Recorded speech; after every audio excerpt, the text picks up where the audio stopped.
Well, before we get into content, I want to talk to you about the process and things that you can expect. Okay. So to start off, actually, I want us to just take a brief look at, we have a consent form here. Okay. Basically what it's talking about is that information that you share with me is confidential. It stays in this room. Okay. And there are bullet points here that you can look over. Have you been in therapy before? Are you familiar with something like this? I, for a very short time when I was a teenager, my mom sent me to a therapist, but it wasn't for that long. Okay. Yeah. Have you seen a form like this before? Probably, but I don't. Okay. I don't remember. Yeah. That's fine. Yeah.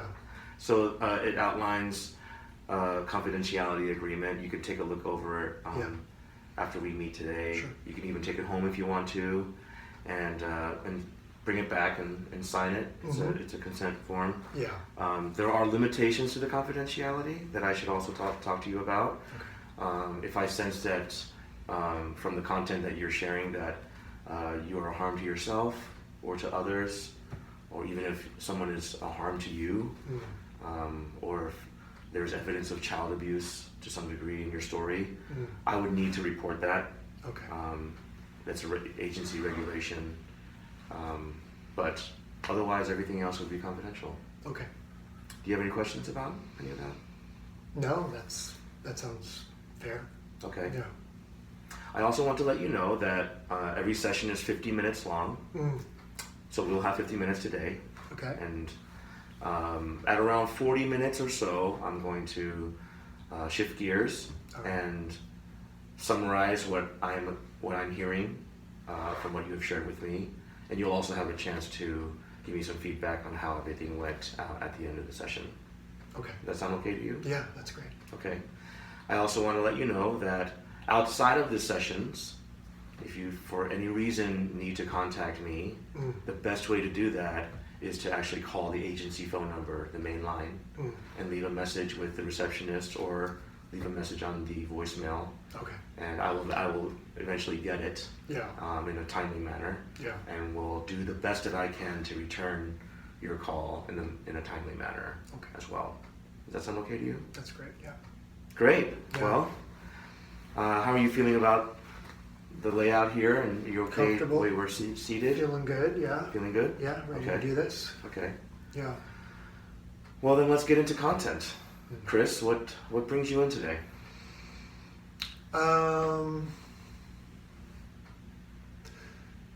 It's a good question. Why I'm taking this step? I think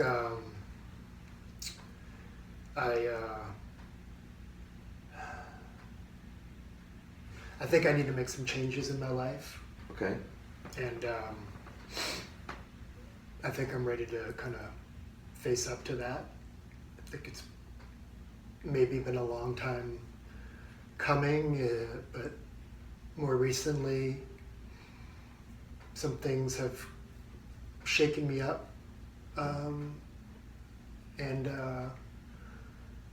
just trying to kind of make sense of kind of my feelings. I feel like I'm having very strong, almost like violent kinds of feelings. And it's scary. Yeah. Well, I want to compliment you for coming in and taking that step. It's a significant one to talk about yourself and to evaluate your life with a therapist. Yeah. So that's already a good step for you to take, to talk about it. Even just to say what you just said now is it's a courageous thing to do. Yeah. Can you tell me a little bit more about something recent that shook you up that you mentioned? Yeah, I got a call about a month ago from my biological father, who I have not seen since I was about 7 years old. My mom and my dad separated when I was 7. She took me with her, and I didn't see him again after that. It was a long time ago. It's kind of hard to like say how something affected how I can't really say how it affected me other than to say that I know that I thought about him a lot as I was growing up.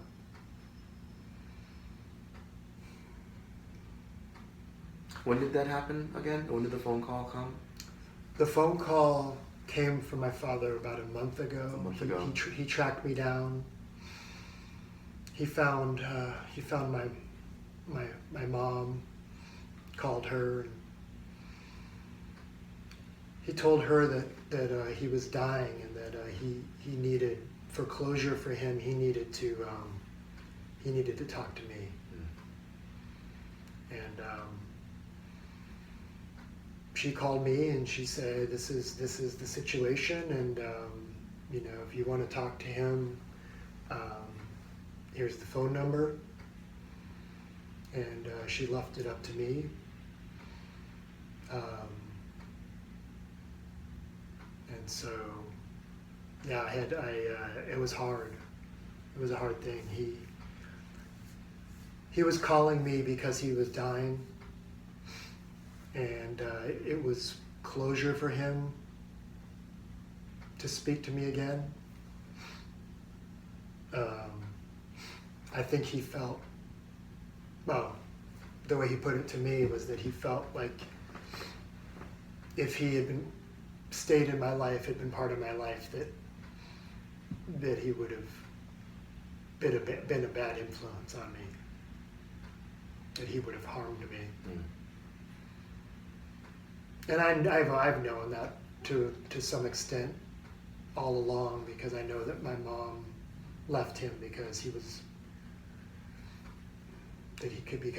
hurt her when he was drunk, that he would get crazy.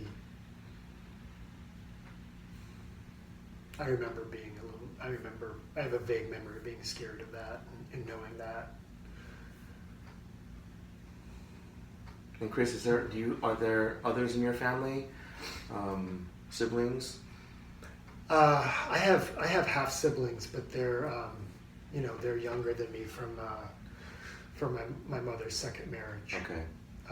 So between your biological father and biological mother, you were the only child. Yeah. Okay. Yeah. So he called me. He said what he had to say. I didn't know really how to take it. Well, I want to make sure I'm understanding what you're saying. My recollection of what you just said a minute ago was that he called your mother, spoke to her, told her that he would like to speak with you. Yeah, and then your mother contacted you. Then she contacted me. Yeah. Gave you his contact number and left it up to you to call your father. And I ultimately called him. Okay. And then in that conversation, he told you that he needed closure. He's dying. Yeah. And acknowledged to you that he needed to leave because he would have been harmful to you as a father. Yeah, that was what he needed to tell me, that he was sorry. And you agree and acknowledge that that was the right thing for him to do, for your safety, your mother's safety. He was hurting her. Yeah, I mean, there was a part of me that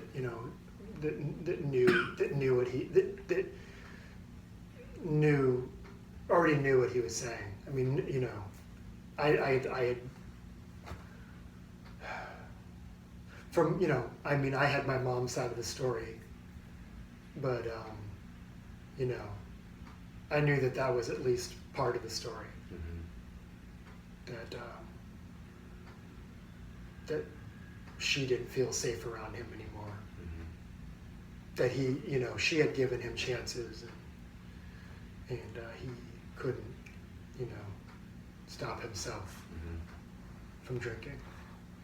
So Chris, this conversation on the phone happened about a month ago, and you've had a month now to process on your own your thoughts and possibly feelings about how that conversation went. Yeah. And I'm wondering what has transpired, if you could tell me what has transpired, if any, between your father and you between that time and now, and how are you today, now that it's been a month? It's gotten worse. Okay.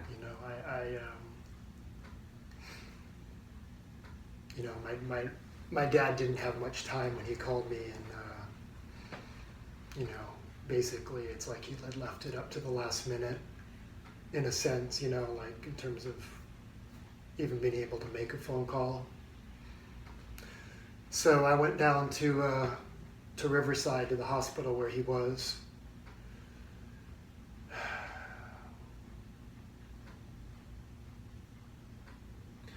When you made the decision your mother left it up to you to call him back a month ago. Mm-hmm. You thought about it, and you made the decision to pick up the phone and give him a call. Yeah.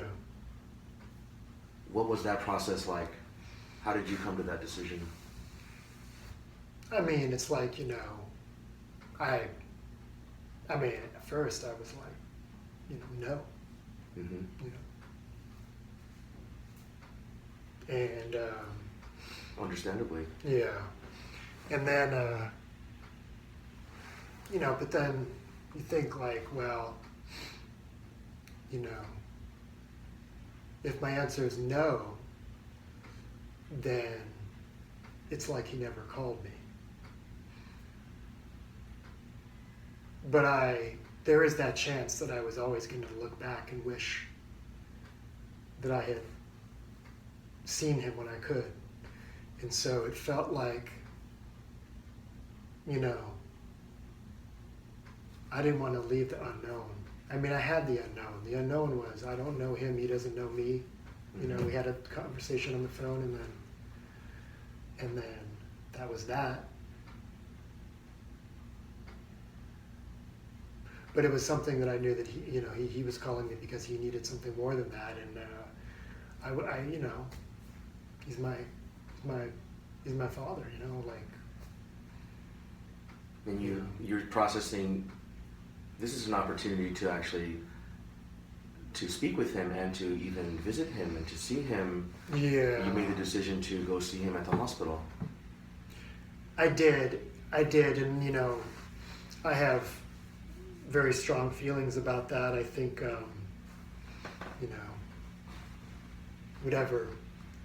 whatever I needed to say to him is not something that I could say to him while he was dying in a hospital. So, to some extent, whatever closure he needed to have with me, it didn't give me the opportunity to have the closure I needed to have with him.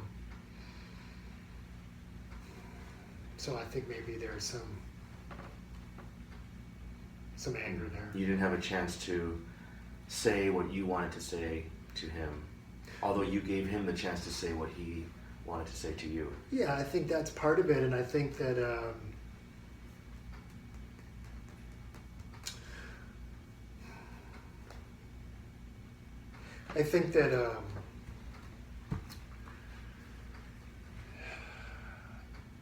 I felt exposed. Like I couldn't have any defenses in that situation, and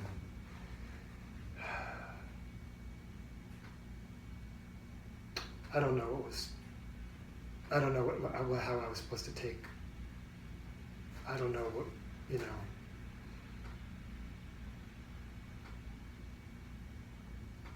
Yeah, I think it's like